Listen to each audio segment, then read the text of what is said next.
Hello, my name is Dr. Asley. I'm a board-certified fellowship-trained spine surgeon, and I'm the medical director here in the Spine Treatment Center. In this section, I would like to talk to you about a condition that is very frequently mentioned, which is degenerative disc disease. Before we go into this, I need to explain the normal anatomy of the disc so you would understand what degeneration is. This is an example of a normal disc.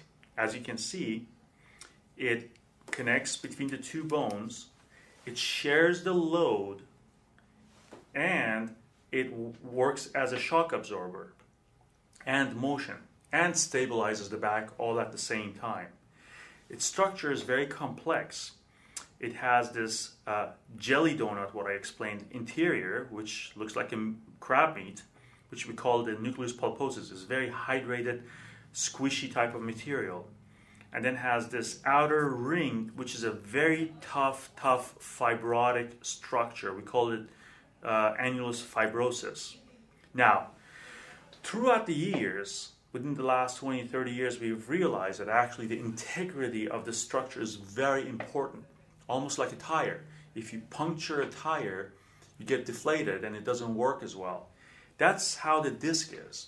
I mean, to a point that there's been actually suggestions by some of the surgeons that even if you put a needle into this disc, it can go bad on you. So I'm not sure if that's true or not, but what I'm trying to tell you is the importance of the integrity of the disc. As you can see right here, this is an example of an injured disc. Discs can get injured if there is an abnormal pressure, like a fall from a truck or a horse, and you can have a disruption of these fibers, which could lead to seepage of the material inside. As you can see, this is an example of the disc that has deteriorated and the material has seeped out. As you can see, some degenerative changes have set in with the bone formation around the disc.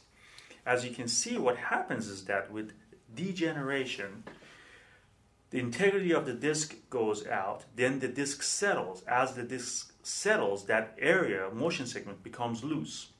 To make that area stable, the body starts growing bone around it, which these are osteophytes.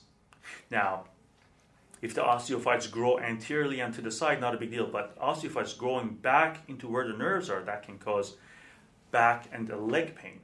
This is an example of a herniated disc. Now, there's a big topic that I would like to discuss with you for you to understand. In 1950s and 60s, the studies that we had to look at the spine was x-rays. You know, we can look at the x-rays and see that discs have gone bad, they're deteriorated. A good disc should be nice and smooth, nice and thick. A degenerated disc has osteophytes and collapsed. And the name degenerative disc disease was given to this condition. However, now we have better technology. We have MRIs for the last 10, 15 years, which is very recent. We actually can look at these discs. We can see actually the herniations on these studies. And for the last 10, 15 years, we have come to understand that the integrity of the disc is very important. And you lose the integrity of the disc, and that's how it deflates, like a tire deflating.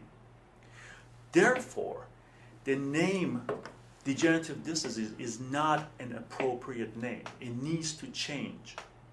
We know that these are not degenerated because you have a disc that's fallen apart. There is a subpopulation that happens. There is a subpopulation that have patients that they come in 17, 18 years old, that they're suffering from back pain. You get an MRI that they have this that's been disrupted, which they were doing, you know, their activity was nominal. They have family members, siblings, parents that they suffer from this condition. And that's a true, I would say, probably definition of a weak disc due to the probably most likely weak collagen substructure, which are the material that actually makes the nucleus,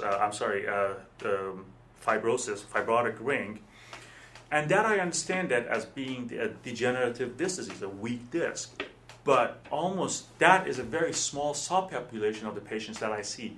The main population, the main number, 90% of the people that I see, they sustained injury. It was an injury that disrupted the disc, and therefore the disc got depleted and went bad.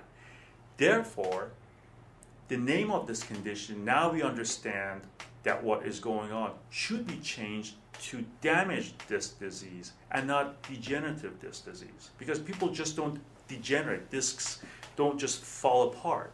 After all, something almost main part of the time, something needs to happen to that disc to go bad. And that's the understanding we're getting through the last 15 years with having MRIs available to us.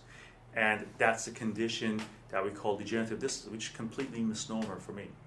I hope you enjoyed this segment. In the next segment, I'll be talking about disc herniations.